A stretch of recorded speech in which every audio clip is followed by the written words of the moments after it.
Hello and welcome to Stargazing, the show that brings you up close and personal with your favourite stars of reggae and dancehall music. I am Shaun Cain.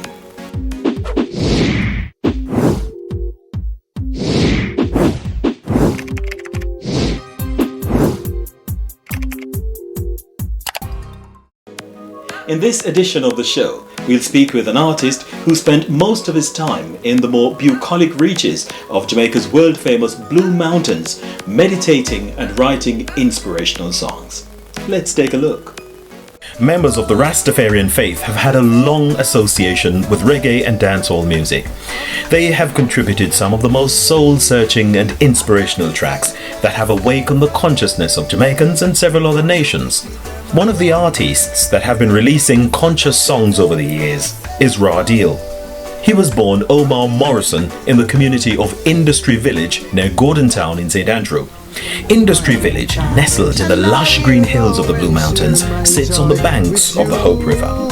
Rastafarian told the Stargazing with Shaun Cain Show that he drew most of the inspirations for his songs from his nature-rich environment. He has recalled spending most of his days with friends exploring the river that meanders through the mountains. The dreadlocked singer, who grew up in the community, says he meditates most of the time while watching the water cascading over the rocks, carrying and injecting life-sustaining energies along its path. In 2009, he had a major breakthrough when he was unfairly woken up at 4 a.m. by the police that were conducting an operation in his community. He related his experience in a song that gained the sympathy of the world. The wicked them come at me yard about 4 o'clock this morning. Running pan night darling. And them a beat you up say I am move brawling. The song sent the popularity of Rastafarian surging. Among his repertoire are Free, Physical, Take Myself Away, Wasting No Time and Istic. His early influences include Buju Banton and Ken Boothe. This righteous brother says he has lots more music planned for the future, and as soon as he gets the chance, he will be back in the studios transferring his meds into a form that his fans can consume in their own time and space.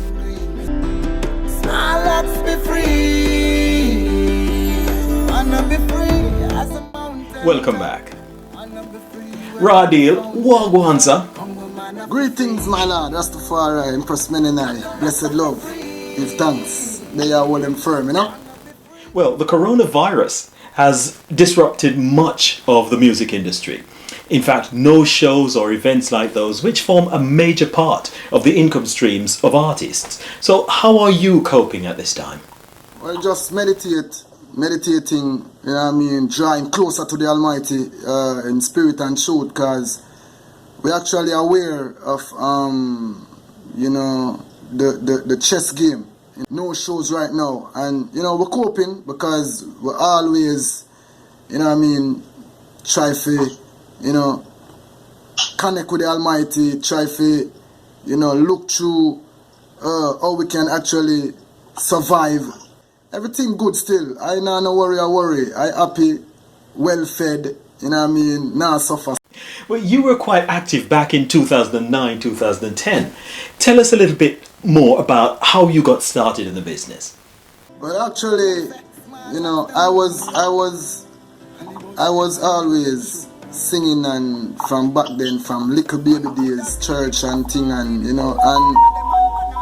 how I really get started in the industry. I was always chanting. I'm a Rastafari of, not a religion but a spirituality. So, it was ordained that the Almighty send some Christians, to actually say it in word that I need to go forward, go speak the good word, because what I'm singing and what they're hearing, they actually realized it was, worthy for the nation to hear worldwide. So, it was 2009, I actually went in music professionally, but I was doing it from a younger age, from church days, school, beating the decks and all these things, Well, I think most of the artists or DJs started out like that. Now, you had a very major impact in 2009, 2010. In fact, you performed at Sting. And we know that the crowds at Sting, they're generally very big. Also, they can be quite impatient with artists. What was that experience like for you, performing at Sting? Yes, sir. It was a grateful experience because it was my first encounter of a great, show. You know what I mean? That was one of the biggest show I actually performed, and it wasn't even. I didn't even fear of it. I was so excited and egoistic to go blast the fire because I was so confident in myself, knowing that what I have, the materials that I have, it was just a green light. It was nothing to be feared of, you know. It was a joy to achieve the show, and it was a greater joy to touch the stage and you know what I mean, sing for the people. So it was a beautiful moment, man. One of the best moments in my life, you know what I mean? Well, that's the kind of mindset to have at that stage. Now, when you entered the stage and you saw the huge expanse of the place, and you also realized that there were thousands of fans waiting for Raw Deal to deliver, did that make you feel a bit daunted? No, it didn't. You know what I mean? Because what really happened, you know, before I entered the stage to see the mass of people, I started off from backstage, you know what I mean, with the 4 a.m. acapella. And before I even finish a line, it was chaos. It was a pandemonium. It was an outrage. It was a massive uproar of joy. You know what I mean? And actually, people were singing word for word too, because you know what I mean, they're actually hearing the song. But I didn't know that, you know, the mass was so saturated with I music. So that even gave I a greater feel and a greater energy. You know what I mean? Always going on a show, or you always never know what the audience has to offer. So in the first minute or split couple seconds, you will kind of feel like a tingle. But once they accept you and receive you, then all of that is gone. You know what I mean? I never feel fear, because from I was in the waiting room. You know what I mean? And warming up my voice and chanting my song. Even the performers them was like, whoa, is you do the song, the brother? Yeah, no, you're going to tear down the place, you know. So my confidence was always there, and it was... Well, you just got a boost from the fact that those artists backstage were really rooting for you.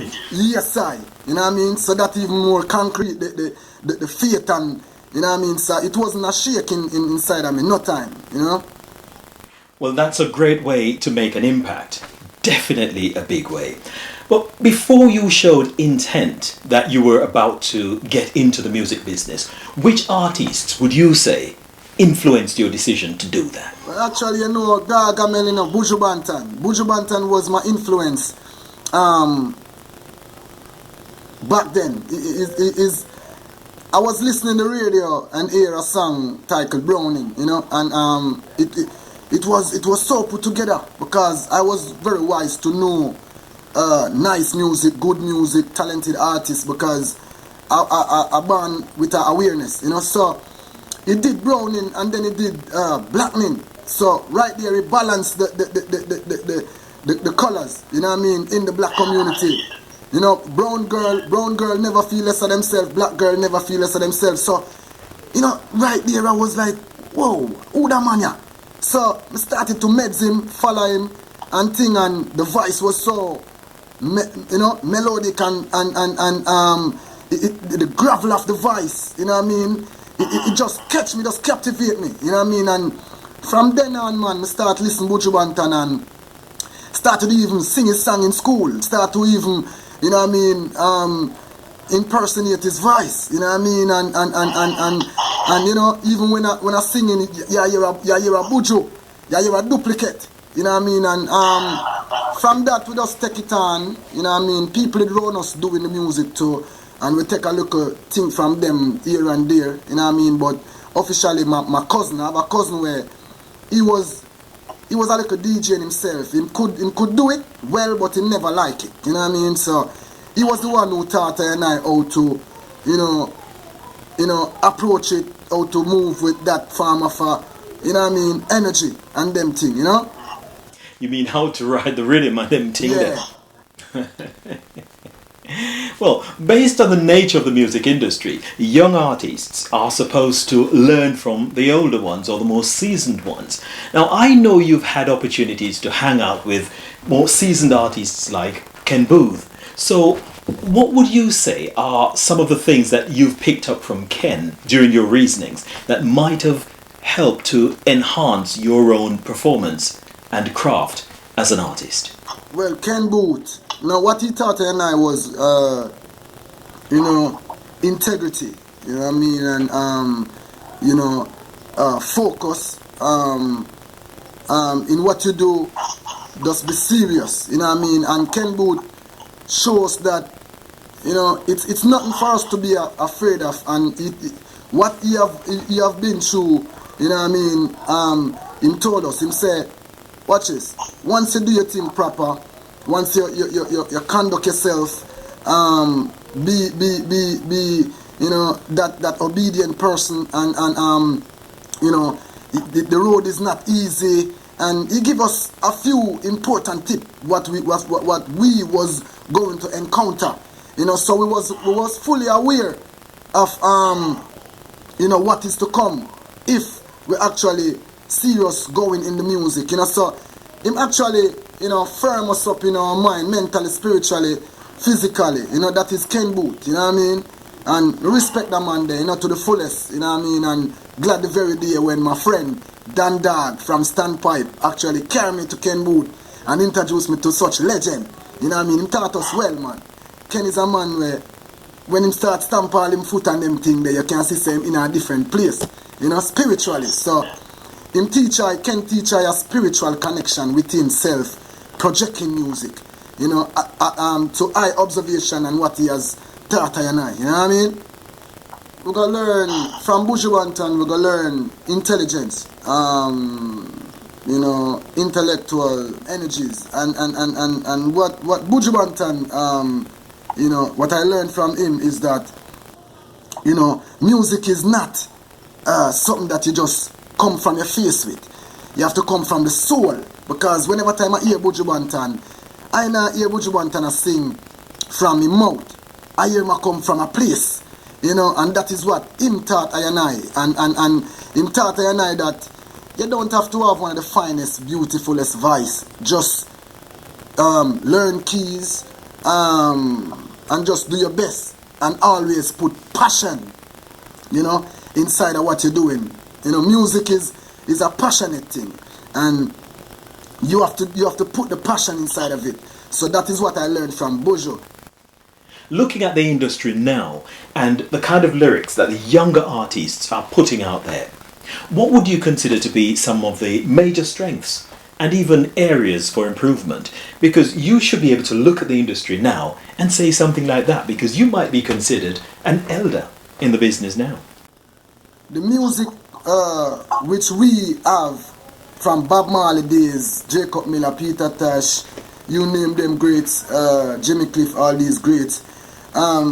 It was a spiritual music, and it was a redemption music, and it was a comforter to us, and it was a platform to share visions and all of that. What really happened, what I saw, these type of artists don't get airplay like one time, and the young generation right now, they actually, you know, each time a generation come, they would actually grasp from the foundation, which is the elder, then they add their little flair to it. But right now it's like, you know, the inspiration from the elders, which are positive, we take less of that. It's like when I and I come in music, it was I and who was in I era was the last set to take the righteousness and the culture. Now what I see with these young artists, the melodious, nice melodies, they're singing their lifestyle, but it's a lifestyle of stupidity because it's violent and word sound is power. And to change that, I think we have to, you know, go back to the radio personnel, the radio owners. We should instill a law that says, watch this, for us and our people, we would not play certain music. And if you want to hear the music there, then you go on the internet, and internet should do it too. And or you do it and then you give to individuals who want it. You will never go on the radio and hear this. But what they do, they glorify guns, you know, bombs, war, violence, drugs, girls, sex, and all these things which deplete our nation, you know what I mean, and deteriorate our spirituality, you know what I mean, and they know it, but I think it's a plan, you know what I mean, and this is why I, as a musician too, and as an artist, we don't get airplays like, certain artists, I wouldn't even call the name, but certain artists, and if you pay attention well, as a real journalist, as you are, you would see where, you know, the era of music change, where they actually say reggae music, they give us the name, but they give us a different face to the name. You know what I mean? So when you talk about reggae music, you're not looking at Bob Marley like direct again. You're looking on, you know, a different image, which, you know, I don't want to sound like I'm bad mind or anything like that. But if you pay attention, Jamaica reggae music, sweet reggae music, what they call in reggae music today, it is not reggae music. And who them say is the king of the reggae music that they glorify today, it is not Bob Marley. You know, so what they did, they actually take our music from us. You know what I mean? And they throw the positive energy under the table. You know, that's why you have pay holding system going on right now. And that is what tilted, that is what changed it. You know what I mean? The money, greed of money. You know what I mean? Well, you talked about Boothe and Ken and the strength that you've garnered from them.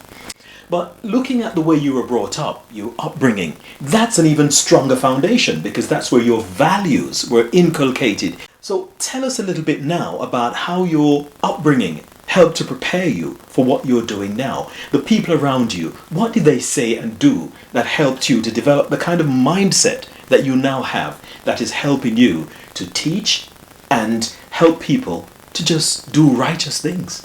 Well, I was growing up in East Rural St. Andrew, you know what I mean, in the mountain of Blue Mountain, you know what I mean, in a little community on the foot of the Blue Mountain called Industry Village, you know what I mean, that is in the Irish Town, Garden Town circle, you know what I mean, where you find the Nile River run through, which they call the Hope River today, you know what I mean. So I was grown in a Rastafari environment, a Rastafari community, you know what I mean. So that's where I really born, grew up, and then after moved to the city and just round about the city to other countries in my little island, you know.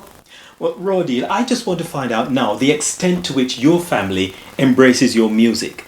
Did your parents ever get the chance to hear your music? Did you actually say, Mom or Dad, listen to this song, tell me what you think? Did that happen? And if it did, what did they say about your music? Yes, sir. Even the other day, my mother could have looked for me and tell me, say, son, you know, see what I go on. You sing about what is happening now, you know, about 9-10 years ago, you know. 10 years ago. I mean, I say, mother, you know the thing. Because my mother always, you know, encourage I and I. You know what I mean? Like, she always tell me, say, you know, I didn't know you was going to be a Rastafari. I didn't know you was going to do music because that is your father, you know. So she always tell me, say, make sure you not do no music. We are people music, and make sure whatever you do, you know what I mean, it create a positive and a righteous feed, you know. My grandmother and my mother, my father now, him always tell her and I say, yo, you are the powers, cause it's three of us, you know, as brothers in the music. And him always tell me, say you are the fire, you know, you have to embrace the other two, you know what I mean, because my brother sing, he's a soft singer, nice voice, bad, and my little brother now, he never used to sing. He was just the engineer. He was doing the engineer part of it. You know what I mean? Because once upon a time he was working with Rock Nation, which is Jay-Z them and thing, playing drums, instrument and all these things. That is his thing. And you know, him actually link I and I couple years ago. You know, because he was producing this artist and it was mad. You know what I mean? He was saying like, yo, may I try to get this artist here, but him not lucky thing or me want it style. You know, he better me go start singing, man. So when him do a song and him send it to me and him say, yo, brother, listen this and tell me how it sound and what me need to do. You know what I mean? And him send it and me give him the correction, tell him what to do. And the rest is history right now. He's one of the biggest thing in England right now. You know what I mean? Getting shows, doing his thing. Moving around with Gentleman, the Marleys, you know what I mean, enough great people, you know what I mean. So daddy they don't tell I and I, and mommy they don't tell I and I, and grandmommy they don't tell I and I. So I was actually taught that this is it, you know what I mean. So I'm confident in the back, you know. You spoke about family support there, and that's very important because lots of people don't even realize how much strength an artist can get from just their family saying to them, what you've done is really good, and they appreciate that. I would imagine also that a pillar, a major part of that support structure was your grandmother. She recently transcended to the great beyond. And one of the issues there for you was that you weren't there because of the coronavirus disruptions. You were stuck elsewhere and weren't able to attend. How does that make you feel? Well, it was a serious energy, you know, for I and I, you know, but, you know, she did actually taught I and I, you know what I mean, because as I said, you know, it's a spiritual family which I and I bred from. My grandmother never hid nothing from I and I. She always tell I and I that, you know, trust in the Almighty and you know, what is to be has to be, and fear not, and you know, one day to come, I and I not gonna be here, and that day, if you are about to go on a show and you heard that I pass, don't even cry, don't even think about it. Go do your thing positively. If you hear, if you're going on a mission to make life better for even I and I, as your grandmother, and you heard that I pass, don't cry because you're going now. I'm going to a better place. You know what I mean? So when I was much younger, I never really fathomed it at the time. You know what I mean? Because I was like, come on, where are these stars? I thought, yo, nothing like that, you're not dead, man. I want to tell you, we go for the riches and come back and make the family nice. And you know what I mean? So she said, you know what I mean? God have the governance over all things. You know what I mean? And once you trust God and believe in a God and praise God and do what God say, death is nothing to conquer you. You know what I mean? And then she tell me again, say, death have a time to steal us, you know what I mean, from creation. So I was aware of, you know what I mean, the vibes, but didn't overstand. So when it happened now, like happened, because before she even passed off, I spoke with her and tell her, you know, I was away and thing, and tell her, say, I soon forward and thing. You see me, I say, and, you know, and she tell her, say, you know, say, you not go forward, come see her, and I by the time you forward, I gone, you know. And I still not take it, I still not looking at that need. I say, Grand, stop talking with the man, my grandmother, man. You're good, man, the most I go keep you and gird you, and so said, so done. So right there, so now, when that happened, you know what I mean, me wet hard, you know what I mean, and you know what I mean, it hit me hard, but in the meanwhile hitting, you know what I mean, I just remembering everything that she's saying to me from before, you know what I mean, when I not even overstand it. So that's where I get the overstanding, right there and then after she passed off. So it kind of come to an energy where I overstand and accept it, and knowing she said she was going to a better place, and she said I now come forward, come see her. So everything was as is, you know what I mean. So that just put her in a comfort zone, you know what I mean. Very profound words indeed there. But what I can say to you is that your consolation can be found in the very profound words of wisdom from your dearly departed grandmother. It's good to reflect, and you will find the comfort as you do that, because you'll remember her voice and you'll remember those words. They'll pull you through. Indeed, they will. But let's look to the future now. And the lockdown might have given you some time to think about your next steps and what you're going to be doing, whether music or tours or anything like that. Would you agree? Yes, right now, the plan is to go forward in the studio as soon as Break Up Freedom come, to finish a new EP, you know what I mean, and actually, you know, a tour, an African tour, you know what I mean, where I'm going to Kenya, Ghana, Ethiopia, Tanzania, and quite a few more, you know what I mean, states in Africa, where I'm going to perform, interviews, interact, you know what I mean, spread the love, learn a few about my ancestors, you know what I mean, and the motherland, and then after that,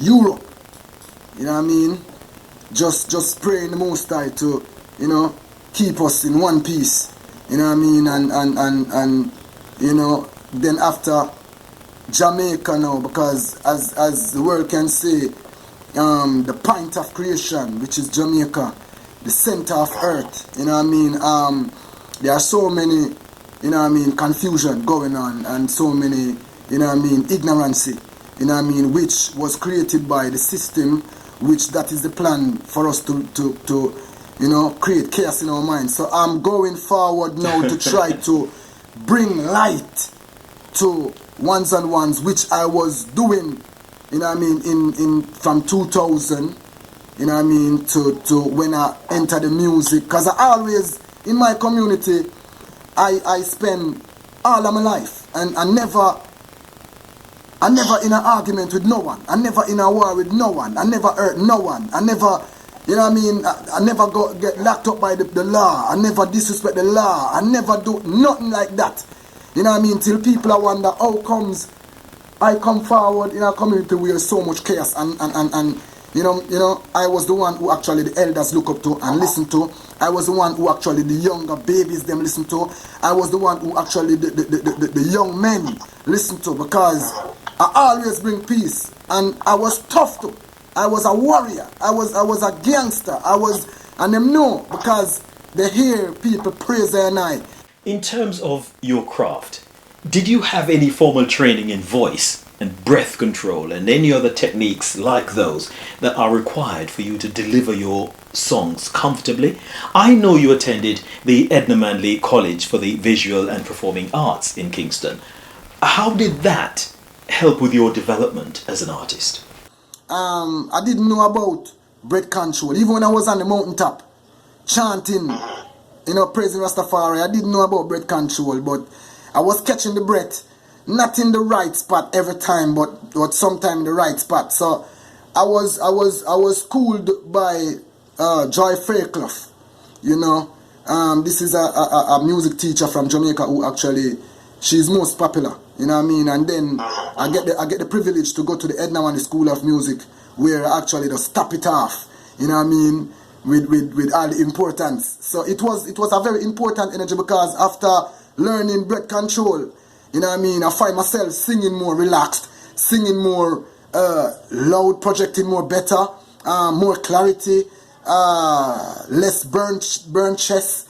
You know, learn how to sit up on my diaphragm constantly, and it was a big difference, which I never know. You know what I mean? So, you know, yeah, that was the nurture, you know, that they gave I and I. That is so inspirational, so interesting, Raw Deal. It's like you're the mage. Well, before you go, I always like to challenge my guests to see how much they know about reggae and dancehall music. And we'd like to challenge you too to see how much you know about our own musical heritage. I always take questions from this book. It's called Reggae Larger Than Life, the ultimate reggae music fun and games book, and it's written by myself. This book is currently available on Amazon. Also, if you are more of an app person, the app version, which is the Android version, is also available. You can download that from the Google Play Store. Just type in Reggae Larger Than Life Fun App and you download it onto your phone or your tablet and just have lots and lots of fun with your friends and your family. So, Raw Deal, you ready, sir? Alright, it's your turn now, sir. Alright, let's do this then. Alright, so your question, Raw Deal, is: he is my friend, your world and mine, sweep over my soul, and how can you are records by which famous reggae messenger? The options are Everton Blender, Sizzler, Luciano, and Gregory Isaacs. Luciano. Okay, so well done. The man is Luciano. I can see you know your stuff, right? No problems. We've got one more to go. All right, no problem. So, you ready again? All right, Raw Deal. The second time around now. Right, second and last. All right, let's go.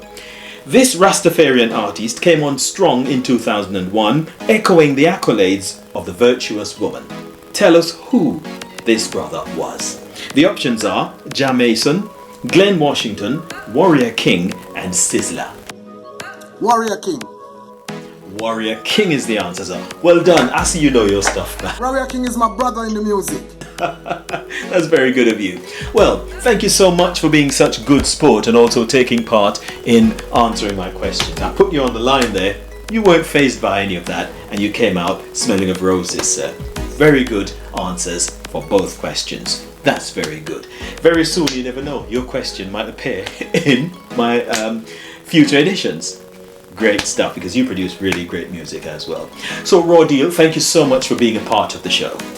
Give thanks, my lad. You know Shaun Cain. It's a pleasure, you know what I mean? Stargazing with Shaun Cain. It's a pleasure to be on this platform, you know what I mean? And give thanks, Mazayan. Rastafari, Empress Mini. Right, and thanks too for watching. Remember to subscribe. Also, like. Leave a comment on the show. What do you think? Who else do you want to see us put on the show in future? Make your suggestions. What else do you want to talk to us about? Just go ahead, put your comments in. Also, subscribe. And you hit that bell so that when future shows become available, you will become the very first person to know about this. So until next time, I am Shaun Cain saying goodbye and see you again on the next show.